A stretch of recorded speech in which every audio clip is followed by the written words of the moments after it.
ஆஸ்திரேலியாவில் தயாரிக்கப்பட்ட முதல் சுற்றுப்பாதை ராக்கெட்டான ஏரிஸ் வடக்கு குயின்ஸ்லாந்தில் இருக்கக்கூடிய போவன் நகரத்திலிருந்து ஏவப்பட்ட 14 வினாடிகளிலேயே விழுந்து நொறுங்கியிருக்கு.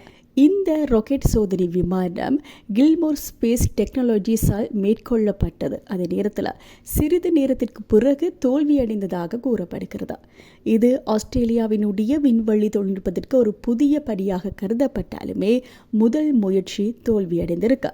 இந்த சம்பவத்தில் யாருக்கும் காயம் ஏற்படலை. அதே நேரத்தில் இது ஆஸ்திரேலியாவினுடைய உள்நாட்டு விண்வெளி திறன்களுக்கு ஒரு பெரிய படியாகும் அப்படின்னு சொல்லி கில்மோர் ஸ்பேஸ் டெக்னாலஜிஸ் கூறுகிறது. இந்த ஆண்டு பல ராக்கெட் ஏவுதல்கள் முயற்சிக்கப்பட்டதாகவும், ஆனால் வானிலை அதே நேரத்தில் தொழில்நுட்ப சிக்கல்கள் காரணமாக தாமதமானதாகவும் நிறுவனம் சுட்டிக்காட்டியிருக்கு. எதிர்காலத்தில் வணிகம் அதே நேரத்தில் அரசு செயற்கைக்கோள்களை சுற்றுப்பாதையில் அனுப்பும் நோக்கத்தோடு நிறுவனம் இது போன்ற முயற்சிகளை தொடரும் அப்படின்னு சொல்லி தெரிவிக்கப்பட்டிருக்கு.